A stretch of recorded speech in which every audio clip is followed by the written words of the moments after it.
Nas profundezas de uma caverna de gelo na Romênia, cientistas perfuraram 25 metros abaixo da superfície. Ali, encontraram algo inesperado: uma bactéria, presa no gelo. Há 5.000 anos. Quando testaram essa bactéria contra antibióticos modernos, o resultado foi surpreendente. Ela resistiu a 10 classes diferentes de medicamentos, inclusive alguns usados hoje em hospitais no Brasil. Mas o mais interessante não é a bactéria em si. É o que ela revela sobre um dos maiores desafios silenciosos da medicina moderna. Para entender por que isso importa, precisamos voltar ao básico. O que são superbactérias? O termo é usado para descrever bactérias que desenvolveram resistência a múltiplos antibióticos. Elas não são mutações de laboratório, não são ficção científica. São bactérias comuns que evoluíram. A resistência antimicrobiana é um processo natural. Muito anterior à descoberta da penicilina, em 1928, no ambiente, bactérias competem entre si há bilhões de anos. Mas o nosso comportamento está acelerando esse processo. Dentro de qualquer população bacteriana, existe variabilidade genética. Algumas bactérias, por acaso, são mais resistentes. Quando um antibiótico é introduzido, a maioria morre. Mas as resistentes sobrevivem e agora, sem competição, se multiplicam. Em poucas gerações, a população inteira pode se tornar resistente. Mas existe um detalhe ainda mais relevante. Bactérias conseguem compartilhar genes entre si, mesmo entre espécies diferentes. É o que chamamos de transferência horizontal de genes. É como se pudessem trocar informações sobre como sobreviver, e esse processo é acelerado por 3 fatores principais: uso inadequado em humanos, uso massivo na pecuária e contaminação ambiental. No Brasil, por exemplo, apesar da exigência de receita médica, o uso indiscriminado ainda é um desafio cultural. Em hospitais, especialmente em UTIs, a vigilância contra bactérias resistentes já é parte da rotina. A questão não é se a resistência existe, ela já existe. A pergunta é: até que ponto ela pode crescer? Imagine uma cirurgia simples, uma apendicite. Parte do protocolo envolve antibióticos preventivos. Agora imagine que esses antibióticos deixam de funcionar.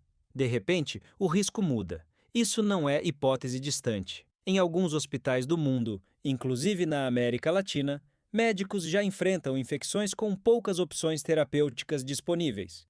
Tratamentos oncológicos dependem de antibióticos eficazes. Transplantes exigem imunossupressão. Infecções urinárias comuns podem se tornar mais complexas. A Organização Mundial da Saúde classificou algumas bactérias como prioridade crítica. Entre elas está o MRSA, Staphylococcus aureus, resistente à meticilina. As mortes associadas ao MRSA mais que dobraram nas últimas décadas. E além do impacto médico, há impacto econômico. Internações mais longas, medicamentos mais caros, tratamentos mais complexos. Mas há outro fator menos discutido.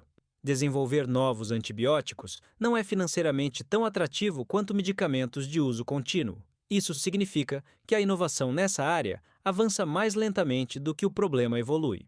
Em 2024, um estudo publicado na revista The Lancet analisou dados de 204 países. Entre 1990 e 2021, mais de 1 milhão de pessoas morreram por ano devido diretamente à resistência antimicrobiana. A projeção para 2050 é de quase 2 milhões de mortes anuais. Cumulativamente, o estudo estima 39 milhões de mortes diretas entre 2025 e 2050.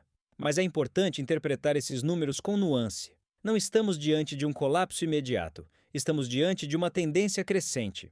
As regiões mais afetadas devem ser o sul da Ásia, a América Latina e o Caribe, e a África subsaariana. Regiões com menor acesso a cuidados de saúde de qualidade e onde o uso inadequado de antibióticos é mais comum. É importante contextualizar esses números. Não estamos falando de um apocalipse bacteriano iminente. Estamos falando de um desafio crescente e gerenciável, mas que requer atenção séria e coordenada globalmente. E as regiões mais afetadas devem ser o sul da Ásia, partes da África e a América Latina. No Brasil, relatórios da Anvisa indicam crescimento de resistência bacteriana em ambientes hospitalares nos últimos anos, especialmente em UTIs. Isso não significa falha do sistema. Significa que o fenômeno já está presente e exige monitoramento constante. A resistência antimicrobiana não é inevitável. A ciência trabalha em múltiplas frentes: novos antibióticos, vacinas, terapias com bacteriófagos, melhor vigilância epidemiológica. Curiosamente, a bactéria da caverna romena também apresentou genes capazes de inibir outras bactérias. Ou seja, a natureza não oferece apenas desafios, oferece soluções. No nível individual, as medidas são simples. Usar antibióticos apenas com prescrição. Completar o tratamento. Evitar automedicação. Vacinar-se. Praticar higiene básica. O estudo da The Lancet sugere que intervenções adequadas poderiam evitar dezenas de milhões de mortes nas próximas décadas. A história da bactéria de 5.000 anos é, no fundo, uma história sobre escala. A resistência sempre existiu. O que mudou foi a intensidade da nossa intervenção. Não se trata de vencer as bactérias, elas existem há bilhões de anos.